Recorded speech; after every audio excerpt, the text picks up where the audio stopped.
Saturday's Warrior, the channel where we talk all things BYU and Big 12.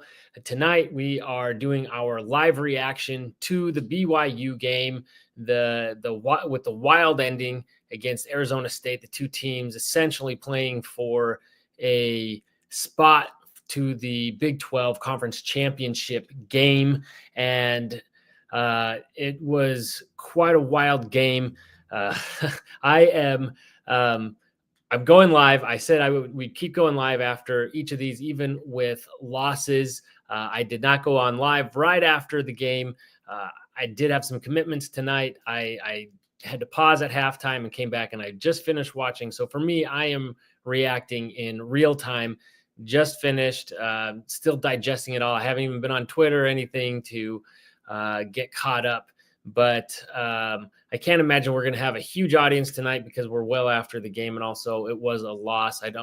Quite a frustrating loss, but hopefully we can get a few people on to comment and get their thoughts on here. Because again, I have not really even processed this yet. But if you have not, if you're new to the channel, I ask that you please subscribe. We do these, like I said, after every game, and BYU will have at least one more with Houston, and then they are bowl eligible. But from what I understand, there are a lot of bowl eligible teams. But I think regardless, BYU will end up in a bowl game. So we'll keep doing that. We also do our more detailed breakdowns and picks and predictions in the week. And we also do a segment called Know the Foe, with guests that come on from across the college huddle or other podcasts. And we get those guests to come on and help preview their team. So with all that aside, let's get to this game. Obviously, a tale of two very different halves. BYU had nothing going, everything going ASU's way to begin the game. And really the first half, and BYU just could not slow ASU down. And even though they only scored once in the second half, that was not because they struggled moving the ball by any means. They continued to move it all over BYU. And even when BYU seemed to get stops, a lot of that was because of it seemed like their offense just coming up short, just a drop pass, near the end there when they were threatening to score, when the handoff, they went the wrong direction. That might have, the second to last drive, I think, and they turn it over on downs on that play. So defense really struggled, but they did enough in the second half. Two fourth down stops, and they were fourth and short to really help BYU get back in it. And they went down the field, and BYU had more chances to score too. Right before that last interception, it was, that was almost a touchdown, but Retzloff was off just a little bit. And at first I was thinking, oh man, you don't want to score too quickly, because that left almost a minute on the clock to give ASU plenty of time to come back and score. Turns out I really wish they had scored too quickly, because that would have been much better than in the interception. And even though ASU went backwards and backwards, BYU ended up with it in great field position. Now, let me know, anyone who's watching, or let me know in the comments, because I was kind of skipping because I wanted to get on and do this. I was watching, catching up in the game.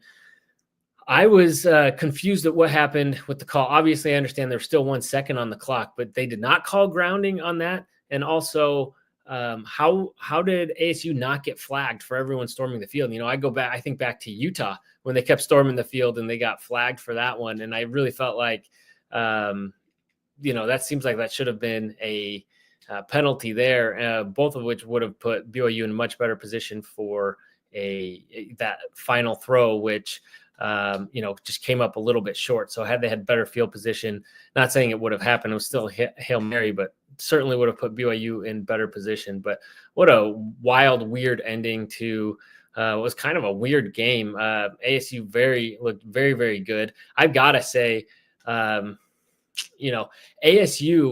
I kept thinking, they're winning a lot of games, but they're not really playing anybody at this point. At some point, I figured they would come back down to earth, and they looked really good. And maybe that was true in the beginning of the season, but I think unlike BYU, they really seem to be picking up steam here as the season goes on. So credit to them. They looked really good, and Scadaboo, as we all know, is just unstoppable. But man, he even when we read the plays right and we got to him, he just continued to pick up more and more yards until later in the game. BYU was dropping him for a loss and hitting him and bringing him down. But man, most of that game, people just slid right off of him. It was hard to watch, but as a BYU fan. But here I got a couple comments. 1-2, thanks for joining, even though we're a bit late today after the game. But 3 missed calls by refs in final seconds, including intentional grounding, a horse collar tackle. I missed that one as I was skipping through of Chase. Oh, is that on the Hail Mary catch? Because I guess I didn't even notice at that point. I was, So yeah, I don't know how they didn't do that intentional grounding, and I don't know what Satake, like, I feel like he should have been livid. Dillingham was, all up in the coaches' faces, which that could have been a flag at some point. I mean, that was over like 15, 20 minutes. I don't know how long did that whole sequence take. And he's up in their faces at some point. You think they tell him back off, but Satake, I don't know I don't know. I'm sure he was, but it didn't look like he was nearly as animated. I think he was just happy to get one more shot and didn't want to blow that. Brian Hamilton says, we found out Jake was too banged up to throw well last week, hence the end zone interception. I do wonder about that. If he was so banged up and struggling, I mean, you have Bohannon, coming on cold, but you have him in there, quality guy. I don't know. Maybe they don't have a lot of faith in what Bohannon can do. I understand riding with Jake, but if he's banged up and hurting in a close game, because I don't know. This is weird because I still don't know what to make of BYU after this game, because a lot of people are saying, oh, we struggled from, the end of the UCF game going into Utah and through Kansas. And now you could say that first half of the ASU game, BYU struggled to score the ball. But UCF at the end, they were calling off the dogs. That was different. Utah, it's hard to say because that is a really good defense and it was a rivalry game and weird things happen. So I didn't want to put too much stock in that. Kansas, on the other hand, BYU should have won that game. Watching it back, it still felt like BYU, even when the score was close, BYU was in control of that game. And then this game, it's just, it happens when you start playing fast like that and chucking the ball a lot. Interceptions happen a lot. And so, it happened, but it felt like BYU again was in control after such a slow first half. But then it makes you think, why were we down so much in that first half? What were we doing? It was a lot of east to west. It was a lot of, I don't know. I'm curious to get your thoughts on what else happened in the first half and what adjustments we saw other than picking up the pace and just slinging it a lot, which then really opened up the run game a bit, because we didn't really see Jake get into the QB run in this, but it really felt like they had us clogged up in the middle and really slowed down the run game, which makes me wonder again, why did it take BYU so long to adjust to getting into that pass, up tempo passing offense. And so frustrating there. Sorry, I got kind of off topic of Brian Hamilton's comment, but to your point, wondering what was going on there. And he looked much better in the second half. 1-2, I think, says on the Hail Mary catch, he was referring to Chase. He was standing up and ripped to the ground by horse collar tackle. He wasn't even down yet, was on top of ASU player. Refs yielded to the fans and on field pressure. Yeah, I did feel like everything happened pretty sudden. There was no way you're going to keep fans off the field again, although, again, you should if that's the right call. And his forward progress was stopped, I guess you could say. So even if he wasn't down.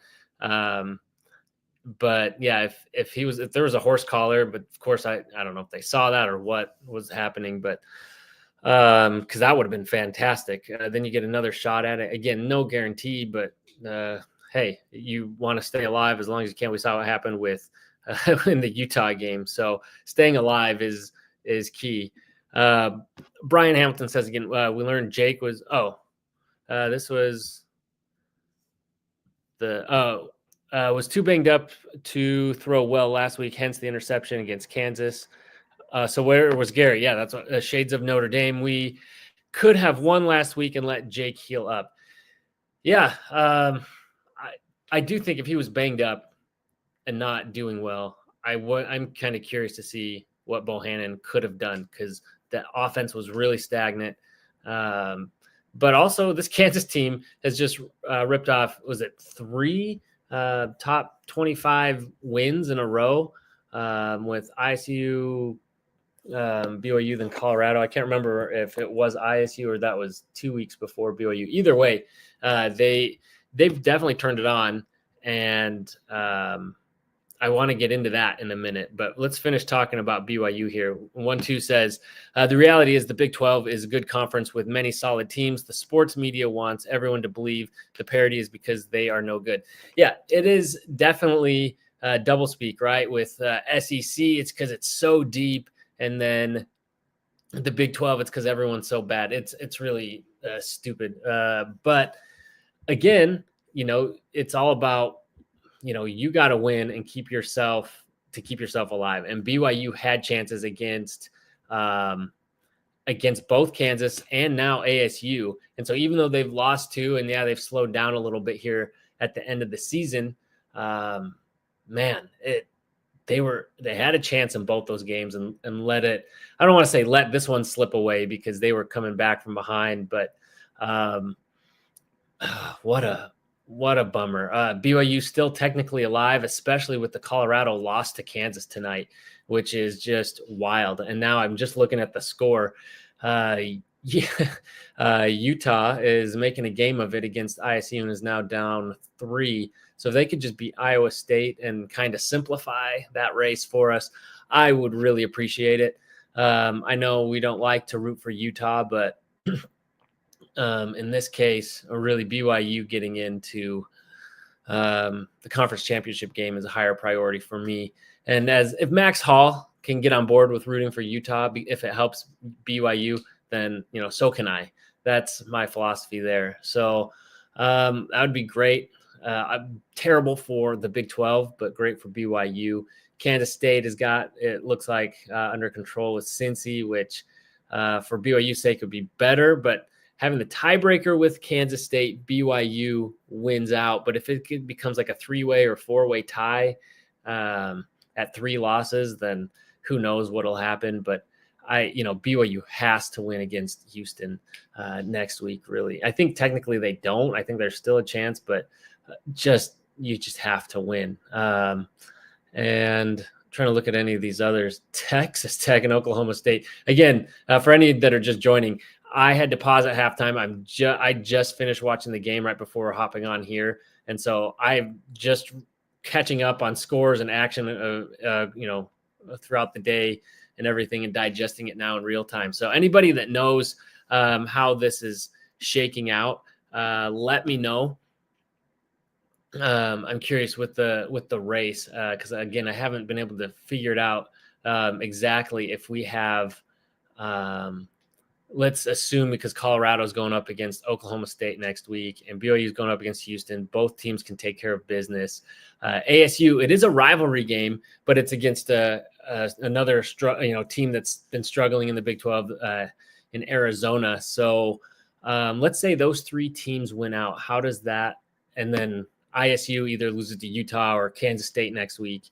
How would that tiebreaker go? And then also, how would it go with Iowa State? And maybe we don't know yet how that would play out, but I've looked at all the rules and all the machinations there. So anyway, I'd rather not get into that. I'd rather these other teams just lose as we look at it. But again, terrible for the Big 12, but you got to be looking at Kansas right now and thinking, look, I know they're not even bowl eligible yet and may not be, but with the way that they played, okay, so they played a super close one against Kansas State, ranked, and I think they're just outside of being in the top 25 this week.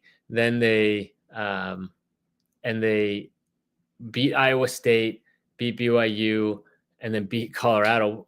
3 or 4 ranked games in a row. 3 of those wins is just incredible. And then, so obviously something's happened, but they've had a lot of close losses all season long. We've known they had the talent, and they're finally putting it all together. So it'd be interesting. I don't think we will see them ranked, but if you're thinking the committee, you expect them to be consistent, use the eye test, as they like to say. You see this team coming on late, you think, okay, maybe they've lost a lot, but right now, this is a team people probably don't want to face. And especially when you're looking at who's at the back end of the top 25, you had, trying to think, some of these teams, like Syracuse, was it? Or, some of these other teams from the bottom of the Big Ten. It's just kind of by default because you needed somebody there, but just not super. Yeah, Illinois, some of these other teams. I just feel like, granted, Kansas did play Illinois, but anyway, I just think Kansas looks like a very solid team. So we won't see them ranked. I don't think. I just think they have way too many losses. But when you look at it, big picture, and what they've done, I don't know. It makes you think. Sorry, 1-2. We read this one. We got another comment from 1-2. Says Utah is about to give BYU back control of its own destiny.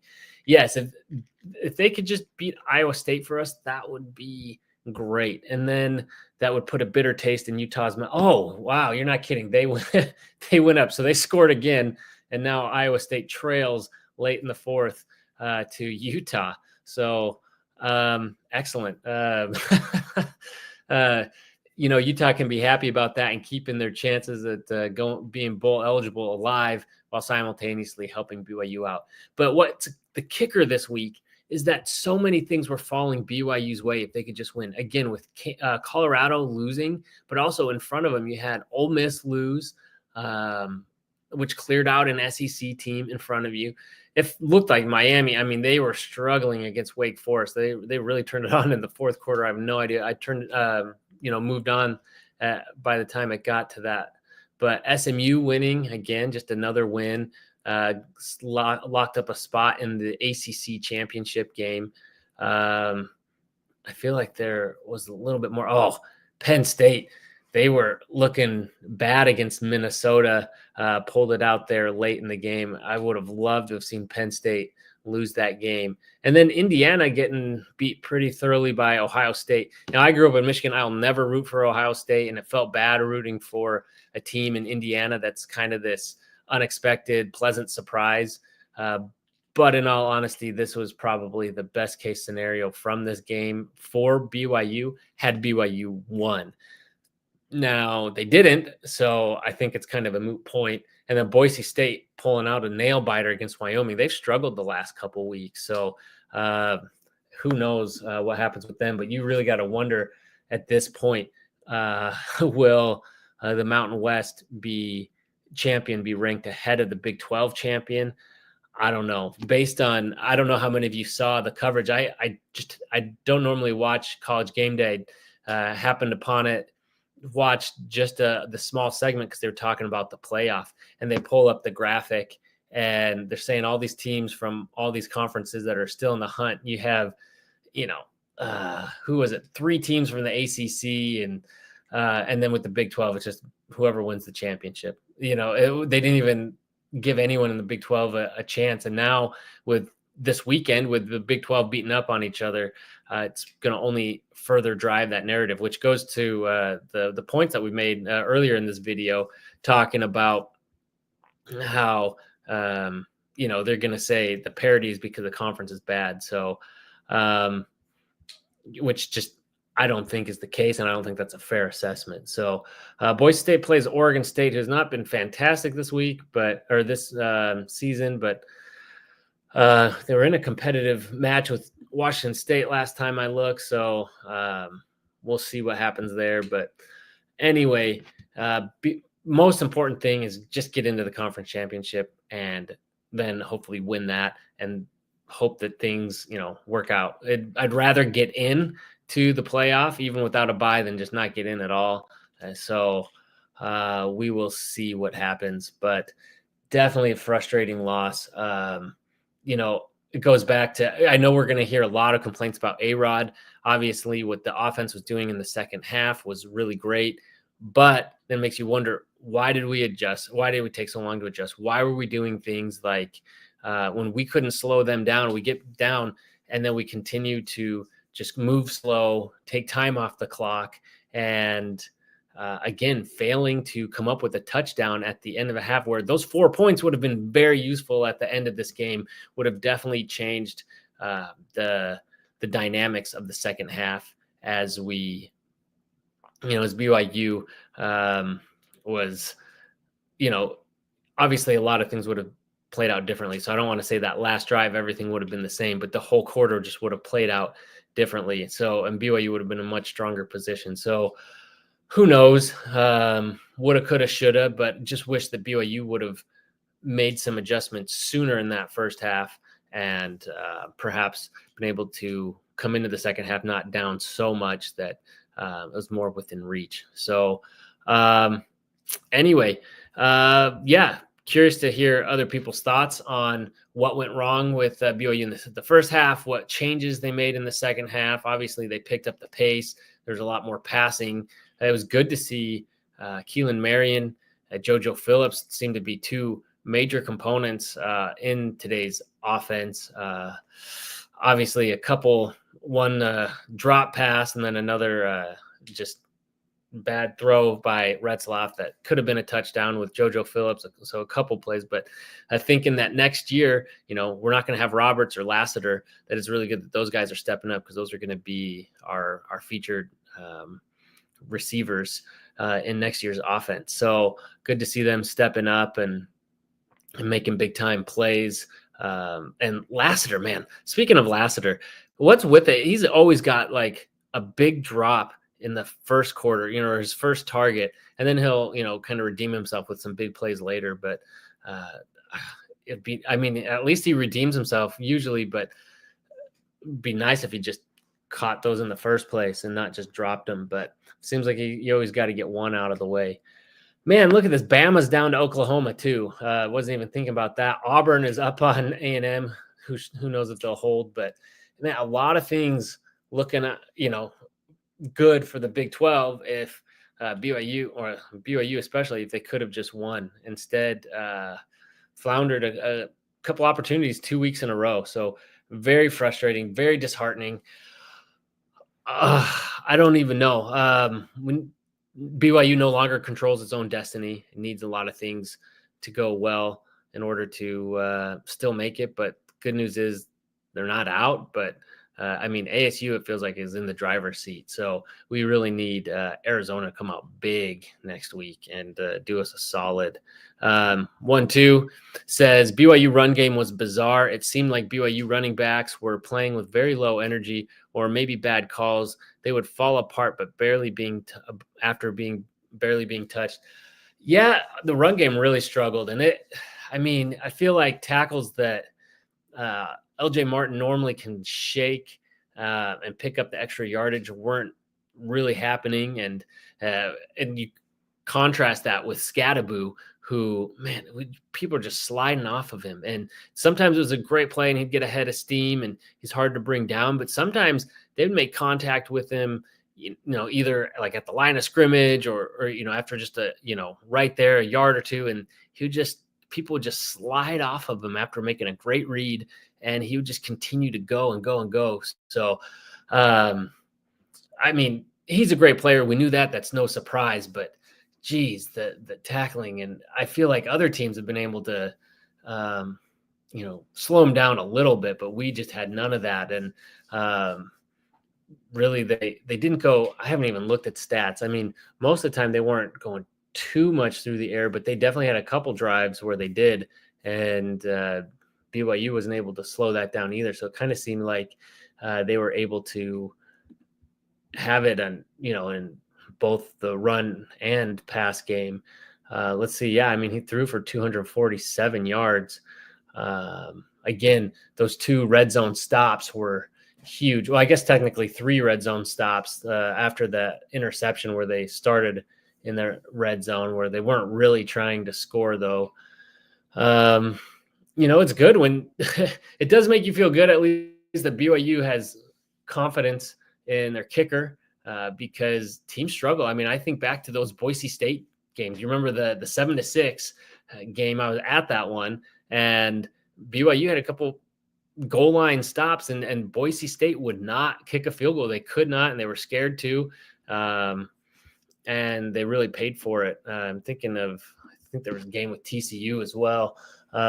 So, I mean, that's good that BYU has that, but it'd be nice if BYU just was able to punch it in. Whenever you get into the red zone, I never had a lot of confidence that we were going to be able to get that push, even after that flag on that 2-point conversion, when it was like, it's an obvious run. You just have to get just a little bit. You think with someone like LJ Martin, and we just were not able to get a push at all to get those extra yards. So very, very disappointing. But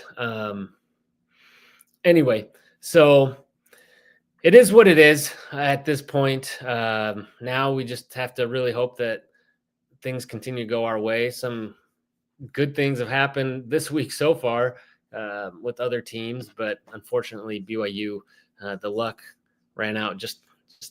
Oh shoot. I just realized my thumbnail has the wrong score on it, so wasn't really thinking about that. I'll change that out here. Anyway, that's what you get when with going live here. So anyway, yeah, I don't know. I haven't looked at anything, I haven't read anything, I haven't thought about it other than seemed like missed opportunities. I do think Arizona State was the better team tonight, whereas when I watched the game with Kansas, I still felt like BYU was playing poorly and they were still either leading or tied, and BYU felt like at any moment could take control of that game, which is impressive because Kansas has looked really good. But going in against the ASU team tonight, they looked really good. Their inability to kick field goals or unwillingness to, and then a few miscues were really what it came down to BYU being able to get back in the game. And they took advantage. So you got to give them credit for that, but ultimately came up short. So I don't know. I think Kansas, we should have had this game, even though BYU really had a shot at it, and probably that drive, and without that interception, I really thought BYU was going to score again. Now I still thought ASU had a chance to come back and might even score again, even if BYU scored. But I don't know. I would have felt much better with the defense out there at the end of the game than with a lead and the defense trying to slow them down than obviously what we had. So. All right. Well, that's it for me tonight. Let me know your thoughts. What do you expect to happen in the rest of the season? Do you think BYU realistically still has a chance to get into the conference championship game?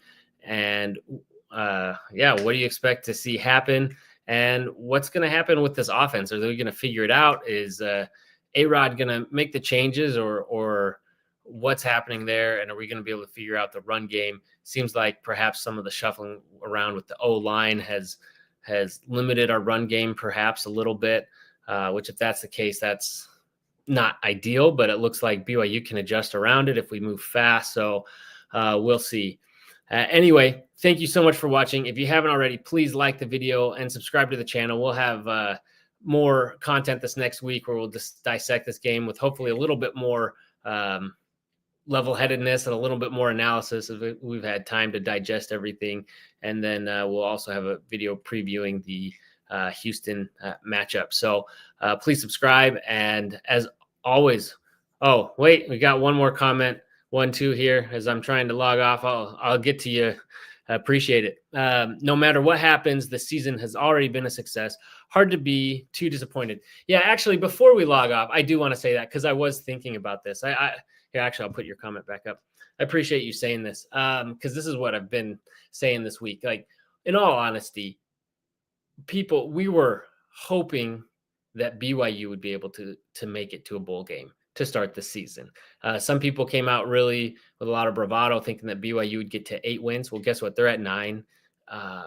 I thought 8 would have probably been the ceiling looking at the schedule. Now, BYU did benefit with some of these teams not being as good as they were supposed to be, but also we've faced a couple that ended up being better. And so BYU's been able to take advantage. Just seems like coming up a little bit short in a couple games after we've had just enough to pull out some really amazing wins in other games this season. So at the end of the day, BYU is playing meaningful football in November. And next week is no different. It's another meaningful game in November for BYU to be in the conference championship hunt this late. It is outstanding. We love being in the Big 12. I think that goes for every BYU fan out there. And it's great to see this team come together and play some pretty great ball. What's disappointing and what's crazy, though, is if BYU would have suffered these losses in, say, the first 6 games, we were 4-2 and then rattled off 5 more, this would feel very different because with the momentum picking up and saying, look at the way this team has come together. I mean, similar to like what Arizona State has done. Instead, it's having such higher hopes and heights, there in front of BYU and then to come up short. It is really painful, but I do appreciate the sentiment one too, because yes, it is. We have to keep perspective on this, and no matter what, this season is a success. We got to be really happy with it. This is still, I think, has been a very special season and a great showing from the team, and still, I think, one of my favorite BYU teams in many years. So appreciate that. And then we've got Dave Smith saying, "Good game." Yeah, I mean, it depends on when you watched and what you mean by good game. It was competitive. Again, it got really interesting down the wire. Both teams playing well there and making, strategic moves. It was fun to watch kind of the chess match play out. Wild ending. Fortunately, because I was watching it on delay, I was able to skip through most of that and speed through it. But so anyway, appreciate the sentiments, everybody. Thank you for commenting and watching, be involved. And again, like, subscribe, do all that good stuff. But most importantly, come back and watch our videos, continue to comment. That's why we do it, is to keep the conversation rolling. And yeah, I guess that, that's really it. So anyway, go Cougs.